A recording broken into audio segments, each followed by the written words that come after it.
बढ़ाते कर रहे हैं।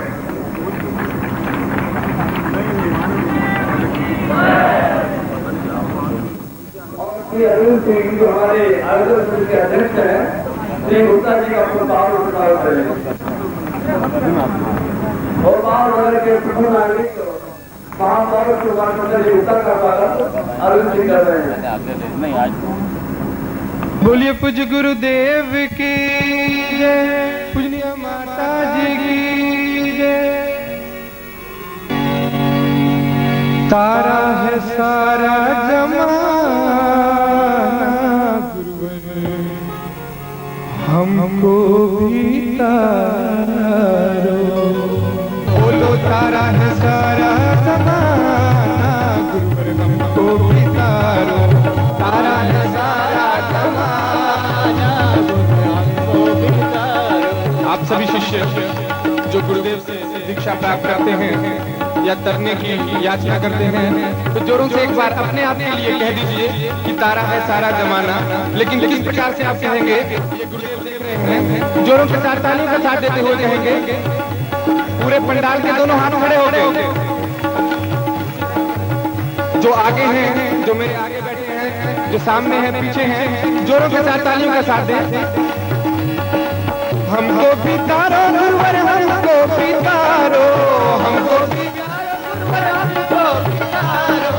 हमको भी तारो गुरुवर, हमको भी तारो, हमको भी तारो गुरुवर, हमको बोलो। तारा है सारा जमाना गुरुवर, हमको भी तारो। तारा है सारा जमाना गुरुवर, हमको भी तारो। तारा है सारा जमाना गुरुवर, हमको भी तारो। तारा है सारा जमाना गुरुवर, हमको भी तारो। हमने सुना तुमने मीरा को तारा, हमने सुना तुमने मीरा को तारा, हमने सुना तुमने मीरा को तारा, हमने सुना तुमने मीरा को तारा, हमने सुना तुमने मीरा को तारा, हमने सुना तुमने मीरा को तारा।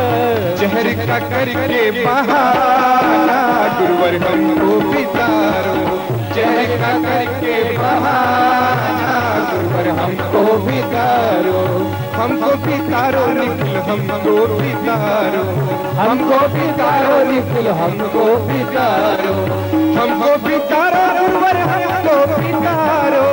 हमको भी तारो गुरुवर, हमको भी तारो। हमको भी तारो गुरुवर, हमको भी तारो। हमको भी तारो गुरुवर, हमको भी तारो। तारा है सारा जमाना गुरुवर, हमको भी तारो। तारा है सारा जमाना गुरुवर, हमको भी तारो। तारा है सारा जमाना गुरुवर, हमको भी तारो। तारा है सारा जमाना गुरुवर, हमको भी तारो। हमको भी तारो निकल, हमको भी तारो। हमको भी तारो निकल, हमको भी तारो। हमको भी तारो गुरुवर, हमको भी तारो। हमको भी तारो गुरुवर, हमको भी तारो। हमको भी तारो गुरुवर, हमको भी तारो। हमको भी तारो गुरुवर, हमको भी तारो। हमको भी तारो गुरुवर, हमको भी तारो। हमको भी तारो गुरुवर, हमको भी तारो। कर लो भी तुम कुछ बहाना गुरुवर, हमको भी तारो। कर लो भी तुम कुछ बहाना गुरुवर, हमको भी तारो। कर लो भी तुम कुछ बहाना गुरुवर, हमको भी तारो। कर लो भी तुम कुछ बहाना गुरुवर, हमको भी तारो। तारा है सारा जमाना गुरुवर, हमको भी तारो। तारा है सारा जमाना गुरुवर, हमको भी तारो। तारा है सारा जमाना गुरुवर, हमको भी तारो। निखिल हमको भी तारो गुरुवर, हमको भी तारो। निखिल हमको भी तारो गुरुवर, हमको भी तारो। हमको भी तारो गुरुवर, हमको भी तारो। हमको भी तारो गुरुवर, हमको भी तारो। हमको भी तारो गुरुवर, हमको भी तारो। हमको भी कर लो कि तुम कुछ लो भी तुम कुछ कहा गुरुवर हमको ओ निखिल हमको भी तारो गुरुवर हमको भी तारो गुरुवर हमको भी तारो निखिल हमको भी तारो गुरुवर हमको भी तारो निखिल हमको भी तारो गुरुवर हमको भी तारो निखिल हमको भी तारो।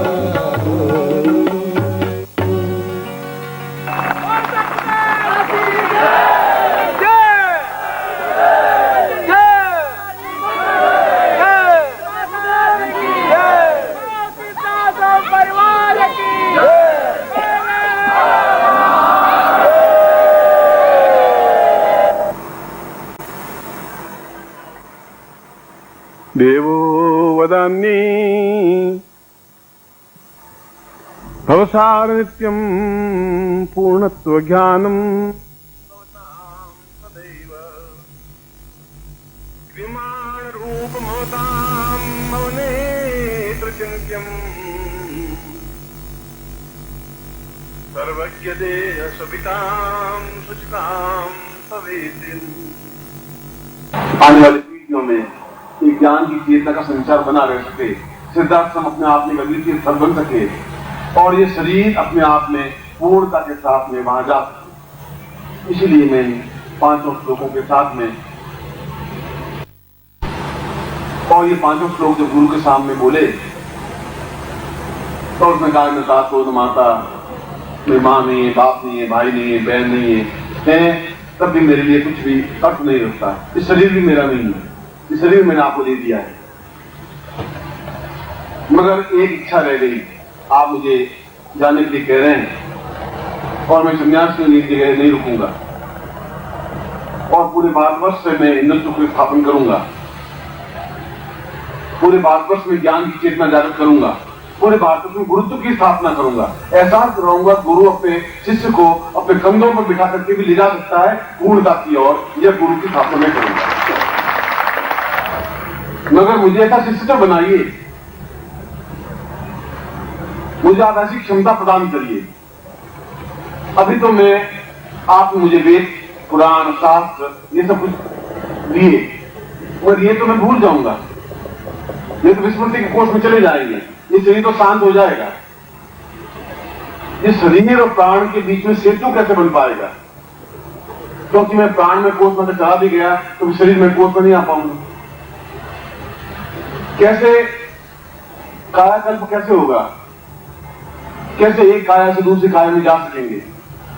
कैसे दूसरी काया से वापिस काया में आ सकेंगे? जो शरीर परिवर्तन है, आप एक प्राण में कोष में गए, मैं जाना तो आसान है, प्राण में कोष में जाने का तात्पर्य शरीर को छोड़ा और प्राण में कोष में जाके पूरे ब्रह्मांड में गए, शिवलोक में गए और वो शरीर आपका यहाँ रहा, मगर वहां से वापस आने की क्रिया आपके पास में नहीं रही, तो जीवन का क्या होगा? यही प्रश्न शंकराचार्य ने उठाया। उसने कहा ठीक है, आप मुझे प्राण में कोष में ले जाएं, मगर मैं सन्यासी हूं, सन्यासी हूं और मेरा कार्य केवल प्राण में कोष में सिद्धाश्रम जाके अभी बैठ जाना नहीं है। मैं पहले एक बार आपको मुझे आज्ञा दी पूर्ण हिंदुत्व की स्थापना करूं, इस पाठन को समाप्त करूं। जो आपने मुझे कार्य सौंपा है वह उस शरीर से हो पाएगा। वह एक तरफ की कार्यवाही अगर आप करेंगे, एक तरफ समझाएंगे मुझे, प्राण में कोष में चला जाऊंगा तो वापस देह में कोष में कैसे आ पाऊंगा? और नहीं आ पाऊंगा तो फिर इस शरीर के माध्यम से कार्य कैसे कर पाऊंगा? रहूं शरीर में, मैं शरीर का नहीं बना रह सकूं। मुझे भूख नहीं लगे, मुझे प्यास नहीं लगे, मुझे मन मूत्र विसर्जन की क्रिया नहीं हो, मोह नहीं हो, मैं भटकूं नहीं, मैं अंधकारग्रस्त नहीं हूं, मगर फिर भी इस समाज में लोगों के बीच में तो शास्त्रार्थ करने के लिए तो इस शरीर को मुझे रखना ही पड़ेगा। इस शरीर को छोड़कर के कैसे आप लोग होते? आप मुझे वह क्रिया समझा दीजिए। यह एक रहस्य है। जो पहला श्लोक बोला उसमें यही भावना दी गई है कि एक शरीर का रूपांतरण दूसरे शरीर में हो। जब उसका शंकराचार्य का धारा नगरी में, जहां आप बैठे हैं इसी धारा नगरी में, और उसमें शास्त्रार्थ होते थे, जो शास्त्र में आ जाए वह उसका शिष्य बन जाए। और पूरे भारतवर्ष में परिक्रमा करते करते वह केवल 22 साल का युवक जवान वेद वेदांतों पारंगत वाराणसी और वहां के उद्भट विद्वानों को परास्त करता हुआ, उन बौद्ध धर्म के अनुयायियों को परास्त करता हुआ और एको ही ब्रह्म जगत मिथ्या इसकी आदर्श को पूर्णता देता हुआ कि मैं स्वयं अहम ब्रह्मास्मि, मैं ब्रह्म हूं, इसकी रचना करता हुआ जब दारा नगरी में आता है विक्रमादित्य के समय में, तो मंडल मिश्र सामने आके खड़े हो जाते हैं। तो उसने कहा कि जब तुम मुझे हरा सकोगे तुम्हारा मेरा साक्षात होगा।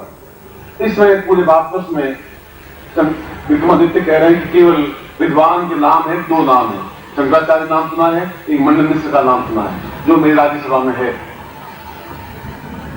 मगर जब तक तुम इसको जीतोगे नहीं, शास्त्रार्थ तब तुम पूरे आर्यावर्त के श्रेष्ठतम व्यक्ति तुम नहीं बन सकोगे। इनको भी तुम्हें या तो शास्त्र में पराजित होना पड़ेगा या इनको पराजित करना पड़ेगा तुम्हें, दोनों में से एक क्रिया होगी। अब इतने बड़े उद्भट विद्वान, दोनों मंडल मिश्र जैसा उद्भट विद्वान, जिनका एक एक कवित्व मंडलोपनिषद अपने उपनिषद बनाया उसने मंडल मिश्र ने।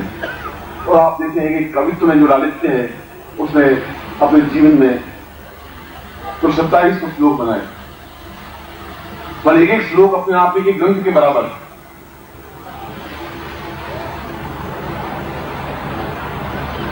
मंडल मिश्र ने कहा कि तुम्हारा मेरा साक्षात तो होगा, मगर इतने उच्च कोटि के विद्वान आप हैं, ज्ञान मुझे भी है, मगर निर्णय कौन करेगा कि कौन हारा? निर्णय तो वो करेगा जो हम दोनों से ऊंचाई पर होगा कुछ। तो शंकराचार्य कह रहे हैं कि आपकी पत्नी आपके बराबर विद्वान, बस अपने आप में सिंहासन पर बैठेगी, न्याय करेगी, आपकी पत्नी करेगी और हम दोनों साथ साथ करेंगे। क्योंकि विद्वान किसी का नहीं होता, विद्वान अपनी विद्वत्ता से ही पूजा जाता है। राजा केवल अपने राज्य में पूजा जाता है, विद्वान सर्वत्र पूजिए, वह पूरे विश्व में पूजा जाता है। और केवल गुरु शब्द पर, गुरु तत्व पर व्याख्या हो रही है, और गुरु तत्व पर व्याख्या पूरे 21 दिन तक रही। गुरु क्या है और शिष्य क्या है, कैसे शिष्य को गुरुत्व में बनाया जा सकता है, इस पर व्याख्या पूरी हुई। और 22वें दिन उनकी पत्नी विदुषी ने खड़े होकर के कहा कि मंडल मिश्र तुम हार गए और शंकराचार्य जीत गए, इसलिए जो तुम्हारे और शंकराचार्य के बीच में कॉन्ट्रैक्ट था कि जो हार जाएगा वह शिष्य बन जाएगा, और उसमें शिष्य बनने का मतलब है सिर मुंडवा करके उनके चरणों में बैठ जाना, उनके चरणों में लेट जाना। तो तुम्हारे कर्तव्य है कि इनके चरणों में तुम लेटो, उनके शिष्य बनो। एक पति अपने पति को कह रही है, क्योंकि विद्वान है वह विद्वान कोई पक्षपात नहीं कर सकता। और मंडल मिश्र ने कहा वास्तव में इस ब्रह्म और माया के एक ब्रह्म है या माया ब्रह्म दोनों हैं, इनका धारणा अलग है, मेरी धारणा अलग थी, मगर मैं शंकराचार्य के इस विचारों से सहमत हुआ कि वास्तव में अहम ब्रह्मास्मि, मैं हूं तो मेरे अंदर ब्रह्म स्थापन हो सकता है, और मेरे अंदर ब्रह्म तो स्थापन हो ही नहीं पाएगा तो माया में ग्रस्त रहूंगा ही रहूंगा, फिर शरीर में आऊंगा तो भी माया में ग्रस्त हो जाऊंगा।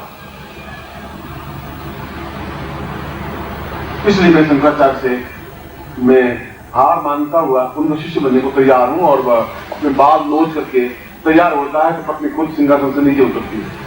उनका नहीं शंकराचार्य अभी मंडल मिश्र आ रहे नहीं है, मैंने कहा ये आ रहे हैं, मगर ये मेरे पति हैं, मैं इनकी अर्धांगिनी हूं, ये आधा अंग आ रहा है, आधा अंग अभी और बाकी है, मुझे भी हराओगे तब पूर्ण रूप से हार मानोगे, पहले नहीं मानते।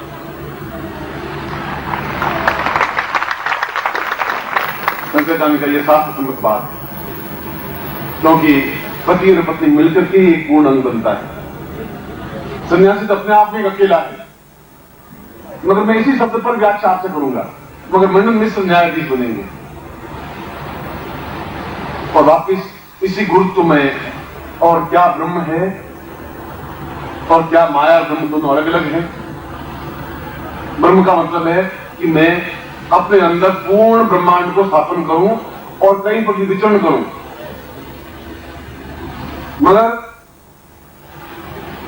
उसके बाद की क्रिया क्या है, वह गुरु रूप में ही समझाई जा सकी थी। गुरु तत्व क्या है, गुरु शब्द क्यों बना, गुरु तो क्या चीज है। और वापिस उसी पर पूर्ण 21 दिन तक वापिस वाद शास्त्रार्थ होता है। पूरे 42 दिन लगे दोनों के बीच।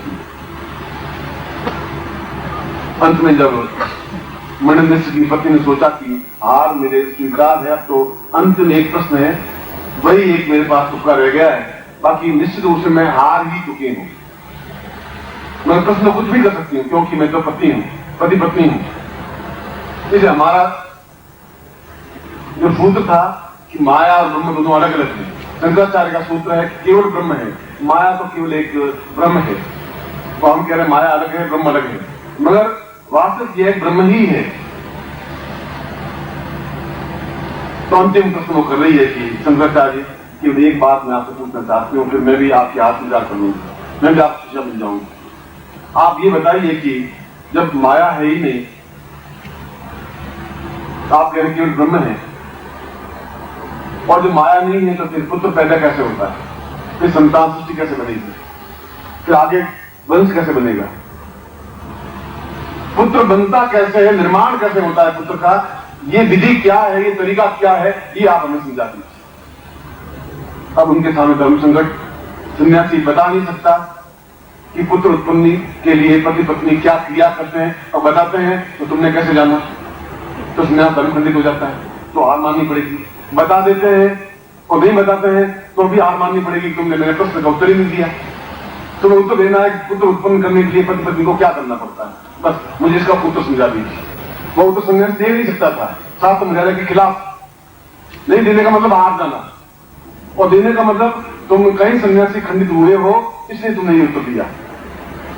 दोनों जगह शंकराचार्य ने सामने एक असमंजस खड़ा हुआ, क्या करें।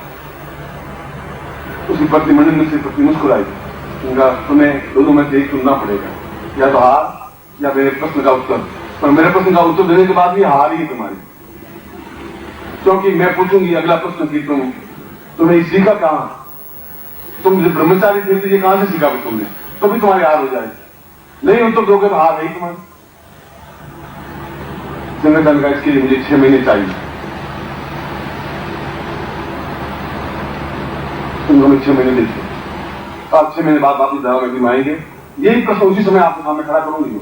आप सन्यासी हैं, और वह सीधा शंकराचार्य अपने गुरु के पास जाता है। गुरु बहुत वृद्ध हो जाते हैं, उनका गुरुदेव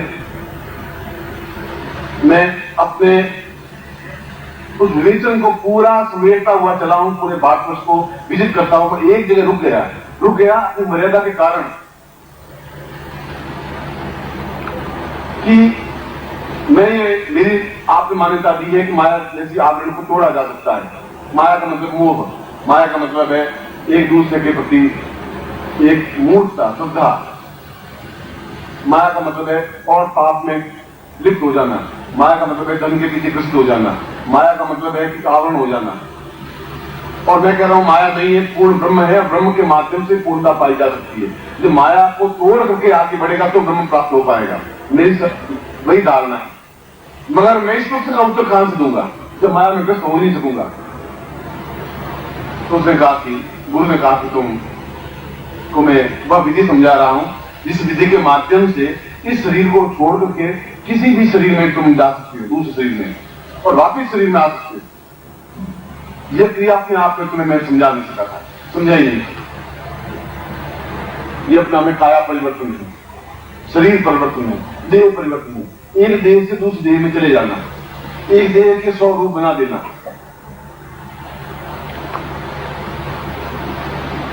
और वह विधि, वह प्रयोग लेकर के शंकराचार्य एक शहर में जाते हैं, और उस शहर में उस राजा की मृत्यु हो जाती है अचानक, और वह अपने शरीर को छोड़ देता है अपने शिष्य के भरोसे। तुम इस शरीर की रक्षा करोगे, कीड़े मकोड़े इस शरीर को खाए नहीं, मैं अंदर से प्राणों को निकाल करके इस राजा के शरीर में प्रवेश करता हूं। पर काया प्रवेश, दूसरे की काया में प्रवेश होना। और उस काया में प्रवेश करके शंकराचार्य और अर्थी को तो ले जा रहे, और राजा उठ के खड़ा हो गया अर्थी के ऊपर, और कहां ले जा रहे, क्या है? तो वो तो जो ही शंकराचार्य प्रवेश किया, वो जीवन में जिंदा हो गया, जीवित होना ही था। दरबारी जो साथ जाके चक्का एकदम धरती नीचे रखी, अरे राजा जिंदे हो गए, जीवित हो गए, बड़ा आश्चर्य है। ढोल नगाड़े तमाशे बजने लगे और राजा को वापिस सम्मान के साथ में वापिस सिंहासन पे लाके बिठाया। वो प्राण को डाल सकते थे, वह तो अंदर शंकराचार्य थे, शरीर किसी और का था, ये कपड़े किसी और के हैं। वो शरीर तो मेरा पवित्र है, वह गंगा से स्नान किया हुआ है, हो सकता है मेरे से अच्छे हों।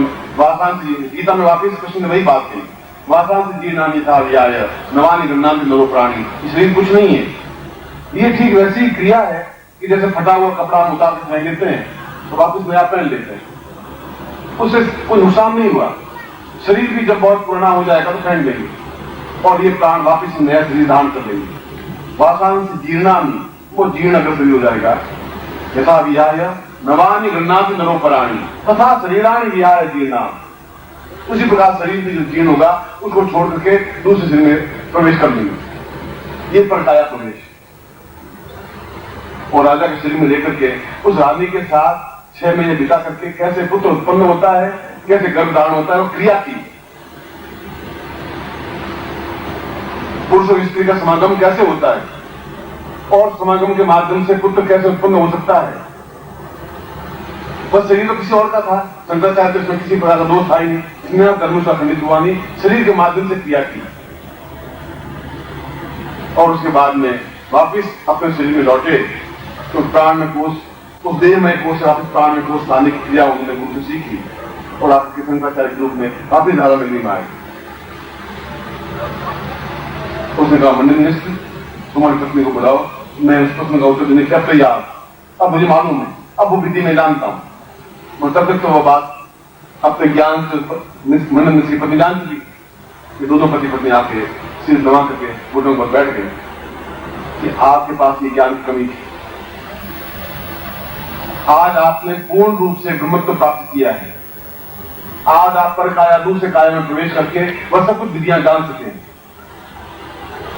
ये प्रसंग शंकराचार्य तक तो ज्ञान था ये, तो उसके बाद ये ज्ञान समाप्त हो गया कि पर काया प्रवेश कैसे हो सकता है। उसके बाद में कोई विद्वान कोई गुरु कर नहीं पाया और ज्ञान ही समाप्त हो गया शंकराचार्य के साथ में।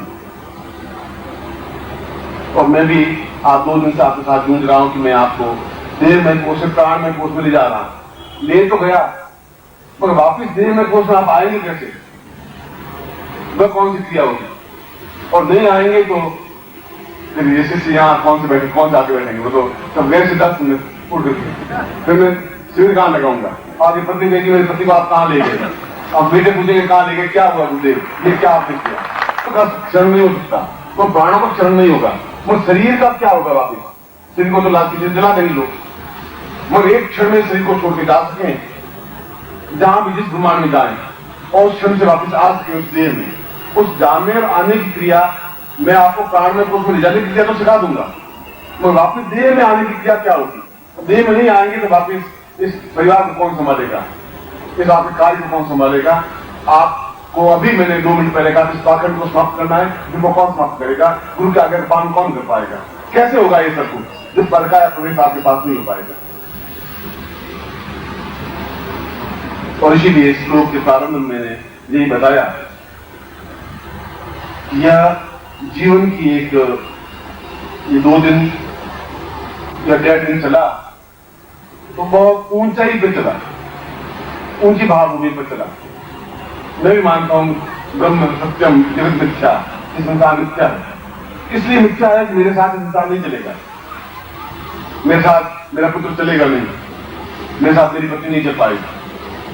पत्नी को अगर कांटा चुनेगा तो पत्नी को दर्द होगा, नहीं बन सकता है। देह में रहता हुआ भी अपने आप में निर्मल बना रह सकता है, गंगा की तो पवित्र बना रह सकता है, वो अपने आप में ऊंचाई में पहुंच सकता है। अद्वितीय यानी व्यापार के क्षेत्र में, नौकरी के क्षेत्र की क्रिया ही भूल गई। वहां तक तो था, हमारे पास प्रमाण है कि शंकराचार्य ने ऐसा किया, मनुष्य को हराने के लिए ये किया, परकाया प्रवेश किया, और उसके बाद परकाया प्रवेश का एक भी उदाहरण हमारे सामने नहीं आ रहा है। उसके बाद सैकड़ों विद्वान बने, गोरखनाथ बने, और भी कई विद्वान बने, योगी बने, उनको ज्ञात था नहीं था उस प्रसंग में नहीं जा रहा हूं, मगर परकाया प्रवेश का जो उदाहरण, प्रत्यक्ष उदाहरण उन्होंने रखा, वो इसलिए रख पाया कि वे उस प्राण में कोष में जा सके जहां से 10 मिनट जा सकता है, किसी भी लोक में विचरण कर सकते हैं, अपने ब्रह्मांड को पूर्ण रूप में देख सकते हैं, अपने प्राणों को ब्रह्मांड में फैला सकते हैं। एक क्षण में ताकत क्षरण होगी, जितना बोलेंगे उतनी ताकत खत्म होगी। गुरु को स्थापन करना शरीर में और 64 कला प्रदान गुरु को स्थापन करना सामान्य प्रक्रिया नहीं है, बहुत ऊंची प्रक्रिया है। उसके लिए आपकी पूरी शक्ति संचय करनी पड़ेगी। बोलेंगे तो शक्ति क्षरण होगी, मगर आप स्नान करें, शुद्धता के साथ वक्त धुले हुए पहने, और जब तक मैं नहीं आऊं तब तक आप किसी से बात नहीं करेंगे, कोई किसी प्रकार की बातचीत नहीं।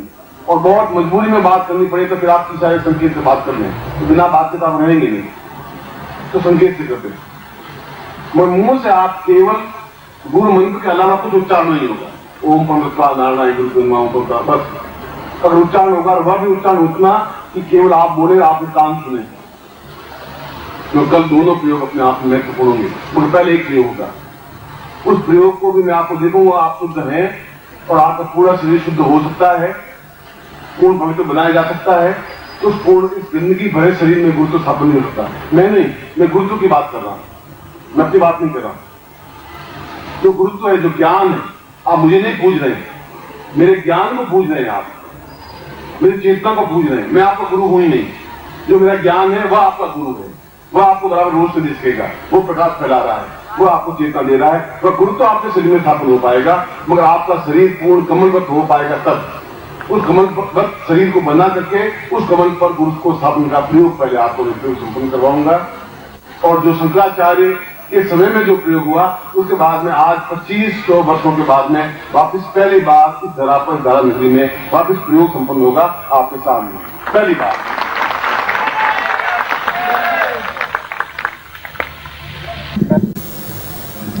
हरि ओम।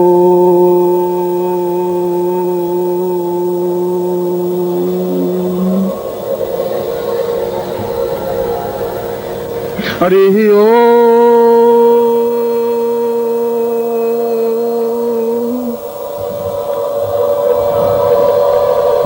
हरि ओम।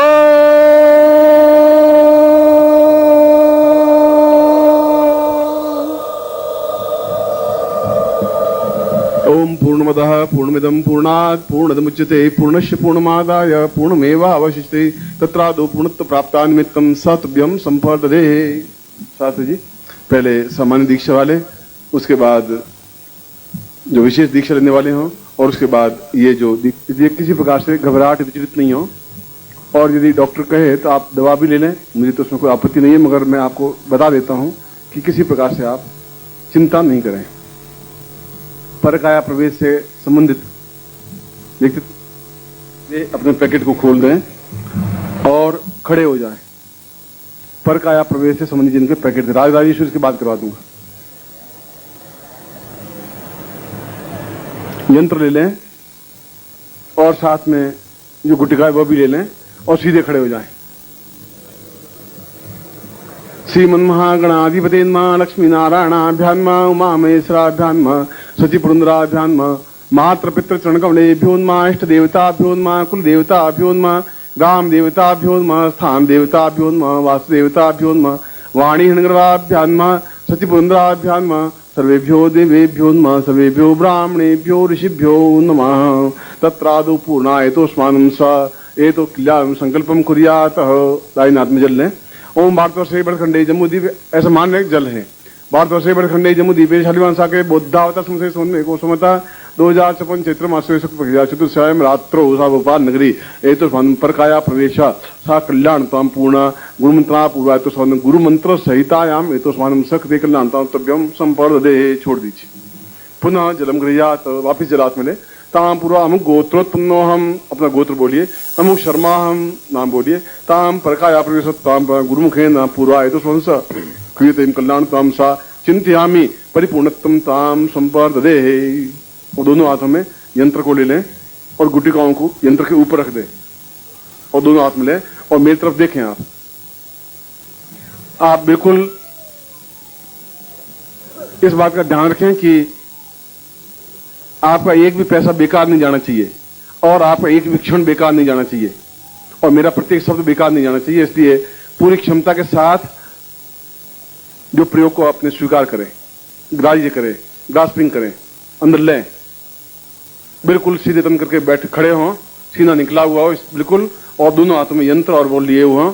मैं उस मंत्र को जो काफी लंबा है मैं बोल रहा हूं और आपकी आंख मेरी आंख से टकराई हुई हो, देखी हुई हो। ओम दीर्घो यतवाय बलाय पूर्वाय तोस्मान सा शंकराचार्य पूर्वाय तोस्मानम शक्ति कल्याणताम ताम पूर्वासा दीर्घा तोस्मानम शक्ति कल्याणताम परिपूर्णताम परिपूर्णा तोस्मानम शक्ति कल्याणताम दीर्घो दीर्घो दीर्घो साहा चिंतयामि परिपूर्णा अथोस्मानम सह परिपूर्णत्वम देहा साकृते कल्याणताम न संता पूर्वाय तोस्मानम सातभ्यम इदमचितम वो ज्योति पूर्णाताम दीर्घा तोस्मानम पर काया प्रवेशा एतोस्मान न कायाम क्षरण न जीर्ण न जठराग्नि न पूर्णाति सादेवातस्मनि समस्त परकाया प्रवेशम गमनम तम आगमनम ताम गमनम आगमनम ता पुनः कृत्ताम एतोस्मानम शक्तिकलांतम अंकम चंडनतम पमयंसम बिंदुरा बिंदुरा बिंदुरा वेदा वेदा वेदा सा चिंदी चिंदी चिंदी कल्याणतम चिंदी बिंदी एतोस्मानम भक्त प्रवाह मदिरा सा पूर्वताम नारि नालिकेन सा पूर्वा मुखेन जिग्रयाम सा पूर्वा एतोस्मानम शक्तिकलांतम दीर्घो हो सदाहा पृथिव्याम एतोस्मानम सदे दीर्घस्याम कुतुमानम पूर्वा सा चिंत्यामि कल्लताम एतोस्मानम सा दीर्घा दीर्घो तोस्मानम सत्वम अमुक गोत्रोत्पन्नो हम गोत्र बोलिए अमुक शर्मा हम नाम बोलिए ताम पूर्णत्व प्राप्ता परकाया प्रवेशा शीघ्र मात्र गुरु मंत्रम ताम एतोस्मानम सा दीर्घा एतोस्मानम सा तुभ्यम इदमचिनो ज्योति पूर्णाता तुभ्यम संपर्ददे है। मैंने इस मंत्र के साथ साथ ये बोला है कि खाली गुरु मंत्र से ही ये आपको सफलता मिल जाए, क्योंकि उसकी अलग से मंत्र देने की दोपहर को आपने कहा था कि मंत्र जाप नहीं हो पाएंगे, जरूरत नहीं है। मगर कभी आप इसको टेस्ट करें कि आप लेटे हुए हैं और एहसास करें कि आंख बंद करके कि इस समय मेरे घर में मेरी पत्नी क्या कर रही है, दोपहर को देखें।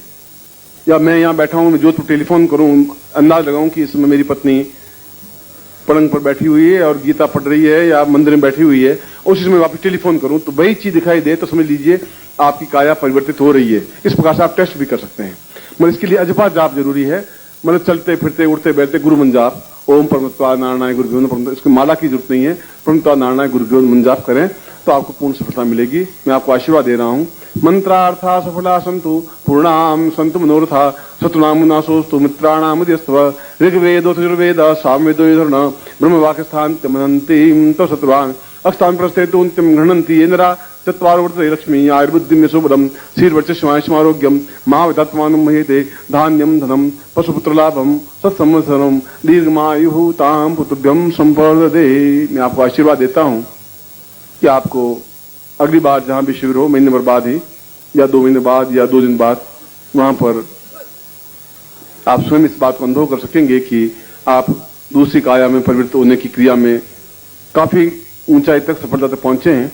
और इस पूरे शिविर में जो कुछ और जैसी दीक्षाएं जैसे प्रयोग आपने किए हैं वो तो वास्तव में बड़ा सौभाग्यदायक है। जीवन में मैंने पहली बार गुरुदेव को स्मरण किया और उसके माध्यम से आपको दीक्षा दी पर काया प्रवेश। गुरुदेव की वंदलिया माता जी की, छोटे गुरुदेव की, आज के आनंद की। हर हर महादेव। सारी दुनिया प्यारी गुरुवर तू है सबसे प्यारा, तेरे लिए जीना क्या मरना भी गवारा, तेरे लिए जीना क्या मरना भी गवारा। सूरत जितनी प्यारी है दिल भी उतना प्यारा, तेरे लिए जीना क्या मरना भी गवारा, तेरे लिए जीना क्या मरना भी गवारा। सारी दुनिया प्यारी गुरुवर तू है सबसे प्यारा, तेरे लिए जीना क्या मरना भी गवारा, तेरे लिए जीना क्या मरना भी गवारा।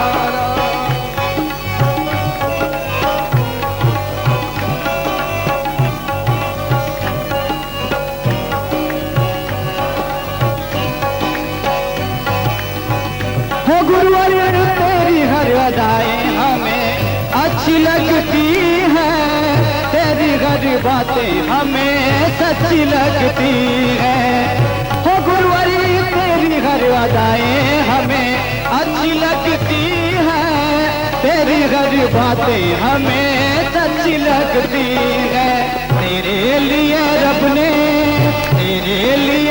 ने हमें अंबर से उतारा, तेरे लिए जीना क्या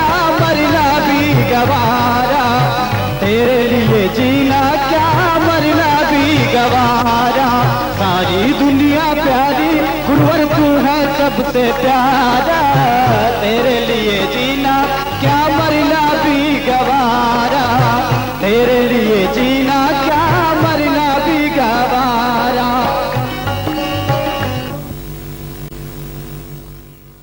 माननीय गौड़ साहब और बाकी श्रेष्ठगण जो मंच पर बैठे हैं, पत्रकार बंधु, मेरे शिष्य शिष्याएं, साधक साधिकाएं और आमंत्रित दर्शक,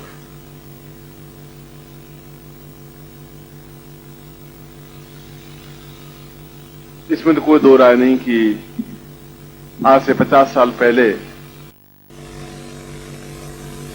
जो एक संकल्प लिया था, एक विचार लिया था, एक चिंतन लिया था कि आने वाले समय में जब देश दिशाहीन सा होने लगेगा, दिशा शून्य सा अनुभव करने लगेगा, एक दिग्भ्रमित सा होगा, तब उनको रास्ता केवल हमारी साधनाएं और हमारा ज्ञान ही दे सकेगा। और इन 50 वर्षों में जो भी हमारी लुप्त विद्याएं थी, उनके माध्यम से आज भी हम विज्ञान पर हावी हैं। विज्ञान जो आप देख रहे हैं, वह ज्ञान का, जहां विज्ञान समाप्त होता है वहां ज्ञान का प्रारंभ होता है, क्योंकि विज्ञान एक ध्वंसात्मक अपरिग्रह है, तोड़ने की शक्ति देने वाला, मारने की शक्ति देने वाला, एक राइफल बनाने वाला, बम बनाने वाला, अणुबम बनाने वाला, परमाणु बम बनाने वाला, लड़ाई छेड़ने वाला, हथियार बेचने वाला। विज्ञान केवल ऐसा कार्य करता है, मन को एक शांति, एक संदेश, एक प्रेम, एक अध्यात्म केवल साधनाओं के माध्यम से ही मिल सकती है। और ये मंत्र, ये ज्योतिष, ये कर्मकांड आने वाले वर्षों में जो सामने बैठे हुए शिष्य और शिष्याएं हैं, वे प्रत्येक शिष्य और प्रत्येक शिष्या अपने आप में 1000 पंडितों से ज्यादा विद्वान हैं, ज्यादा समझदार हैं, ज्यादा ज्ञानवान हैं। उन्होंने साधनाएं की हैं, उन्हें एक तृप्ति सा अनुभव हुआ है, एक अनुभव महसूस हुआ है कि हमने कुछ उपलब्धि प्राप्त की है, उन्हें गुरु का महत्व ज्ञात हुआ है। और यजुर्वेद का और ऋग्वेद का जहां प्रारंभ गुरु से होता है, जब ऋषियों की वाणी के पहली जो ध्वनि निकलती है, पहला घोष निकलता है सिंधु नदी के किनारे,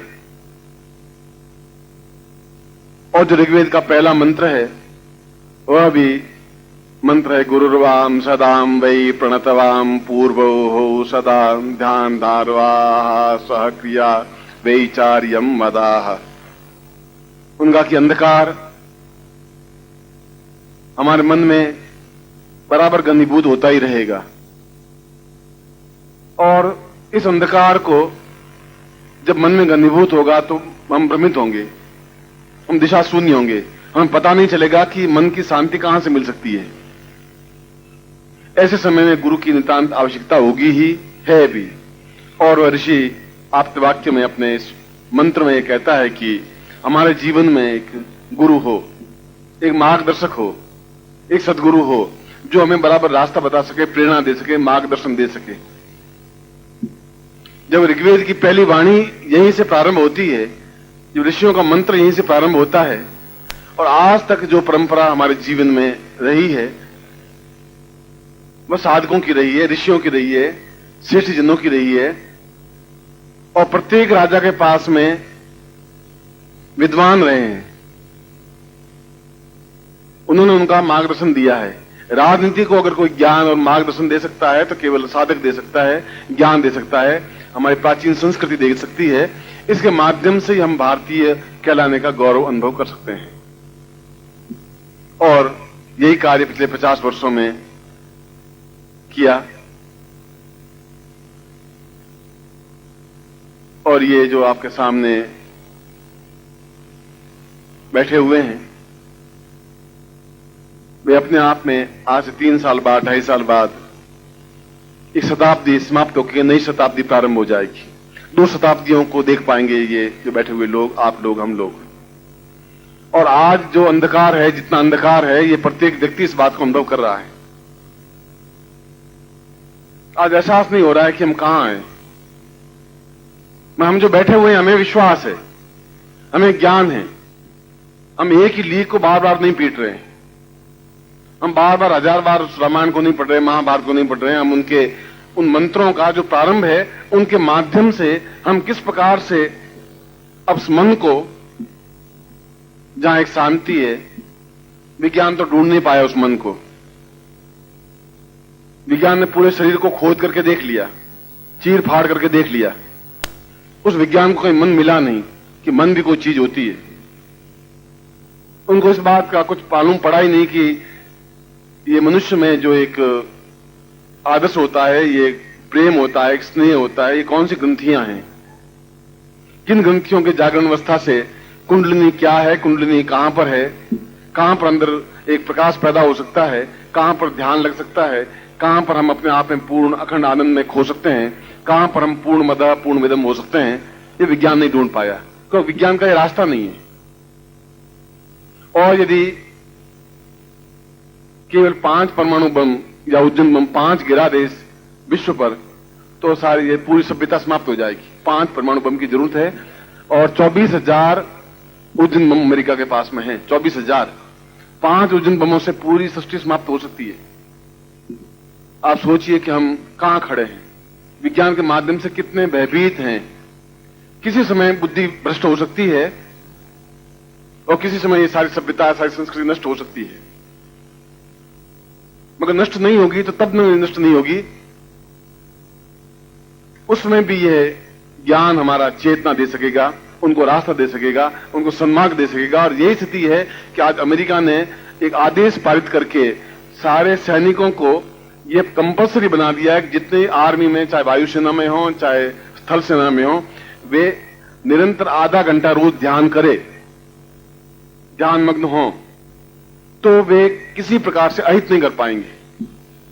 आप सोचिए कि वापस वे मुड़ रहे हैं उस जगह जहां हम आज से 10-25 हजार साल पहले थे। तो उन्होंने देख लिया कि यह विनाश का रास्ता है। हमने देख लिया कि लड़ाई झगड़े का रास्ता है। हमने राजनीति करके भी देख ली, हम उनके रास्ते पे चल करके भी देख लिया। हम जो कुछ कर रहे हैं,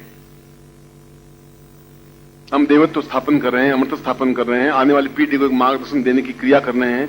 हम केवल एक लकीर नहीं पीट रहे हैं, हम पुनरावृत्ति नहीं कर रहे हैं।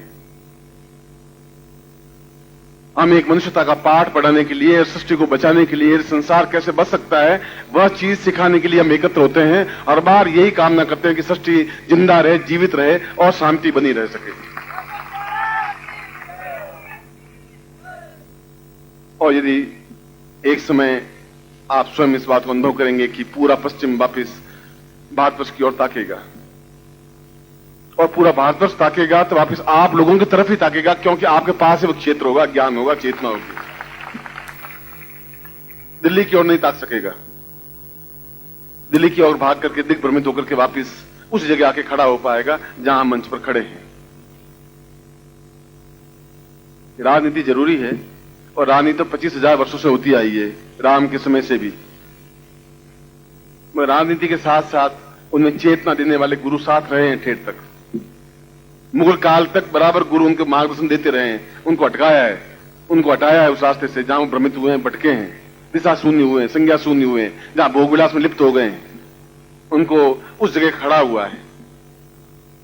उनको समझाया कि नहीं पराग, नहीं मधुर मधु, नहीं विकास, यही काल, अली कली ही सो बंदे हो, आगे कौन हवाल। और मंत्रों के माध्यम से ये चेतना दी है कि तुम्हारे अंदर एक शांति मिलनी चाहिए। जब प्रत्येक मनुष्य के अंदर शांति स्थापन हो जाएगी तो लड़ाई झगड़े हो ही नहीं सकेंगे। लड़ाई झगड़े नहीं हो सकेंगे तो ये विनाश नहीं हो सकेगा। आज कोई भी आप पूरे संसार के मानचित्र को उठा के मुझे बता दीजिए कि दो पड़ोसी देश अपने आप मित्र व्यवहार कर रहे हैं या दोस्त हैं, एक भी उदाहरण आपके पास नहीं है पूरे विश्व में। प्रत्येक आसपास के दोनों देश हैं, भारत और पाकिस्तान है, या चीन और रूस हैं, या कोरिया है, या कोई भी आपस में लड़ रहे हैं और मिल कुछ नहीं रहा, न उनको मिल रहा है न उनको मिल रहा है। विध्वंस से कुछ प्राप्त नहीं हो सकता, हथियारों से प्राप्त नहीं हो सकता, प्राप्त एक मन की शांति से प्राप्त हो सकता है। और जो कुछ हमने संकल्प लिया है, आने वाली पीढ़ी का जब भी इतिहास लिखा जाएगा इस पीढ़ी का, तब आप उनके पन्नों के साक्षीभूत होंगे। आप एहसास कर सकेंगे कि आपने कुछ काम किया है, आपने वो कार्य किया है जो ध्वंस का काम नहीं है, समाप्ति का काम नहीं है, बर्बादी का रास्ता नहीं है। और केवल श्रोता नहीं बने आप वक्ता बने हैं, आप मंत्रद्रष्टा बने हैं, मंत्रसृष्टा बने हैं।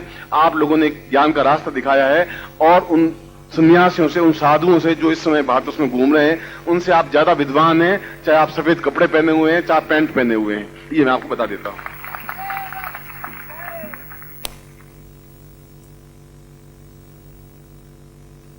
मैं एक बार फिर गौड़ साहब को आशीर्वाद देता हूं कि ऐसे राजनीतिज्ञ इस देश को वापस मिले जो वास्तव में इस संसार में एक उदाहरण उपस्थित कर सके। बाकी हम में और बाकी दूसरे देशों में कोई अंतर है ही नहीं, रहा ही नहीं। अब तो हमारे साथ भी 20-20 अंगरक्षक अब चलने लगे, आदमी जिंदा सेफ है ही नहीं। सर कैदी के साथ तो 2 पुलिस चलते हैं और आज प्रत्येक व्यक्ति के साथ 20 चलते हैं, तो बेचारा घर से बाहर निकल सकता है। लैट्रिन भी आराम से नहीं जा सकता बाहर, उसके बाहर शौचालय के बाद 2 बंदूक लिए खड़े रहते हैं, तो लैट्रिन जा के आ सकता है। उनका जीवन और कैदियों के जीवन में कितना अंतर है ये आप अनुभव कर सकते हैं। और हम आराम से घूम सकते हैं, न कोई तलीके, न तो आवे, न कोई चिंता, न दिक्कत।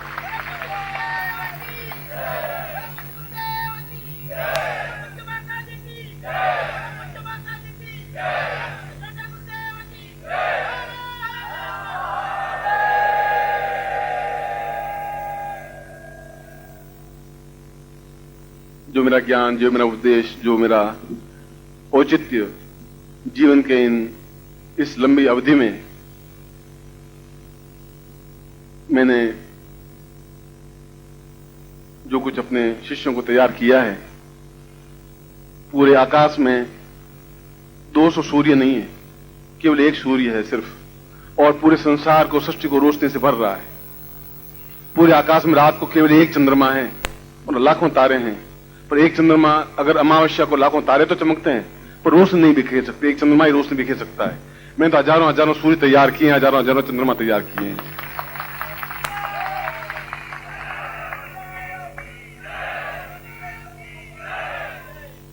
आने वाली पीढ़ी को आपकी तरफ देखेगी और गौड़ साहब विश्वास रखें, ये भारतवर्ष एक बार वापिस, आज भी पश्चिम हमारी तरफ ताक रहा है और उनको और संसार को यदि कोई संदेश दे सकेगा, मंत्र दे सकेगा, मन की शांति मिल सकेगी तो हमारे यहां से मिल सकेगी।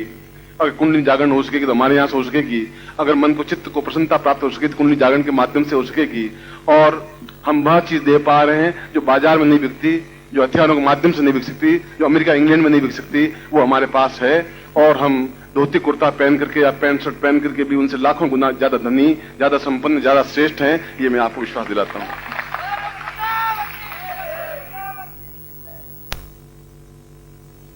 आप आए और जो अमृत महोत्सव हो रहा है, यह तो आपके मेरे मिलने का एक स्थल है, एक उत्सव है। और हम कई बार मिलते रहेंगे। मैं एक बार फिर आप सबको और मंच पर बैठे हुए सब श्रेष्ठ जनों को आशीर्वाद की कामना करता हूं कि अपने जीवन में सफलता प्राप्त करें और उन्नति की ओर अग्रसर हों, और आप सब भी जीवन में पूर्णता प्राप्त करें। और जो यजुर्वेद का जहां समापन होता है, पूर्णमदः पूर्णमिदम्, एक बार एहसास कर सकें, अपने आप में देवत्व प्राप्त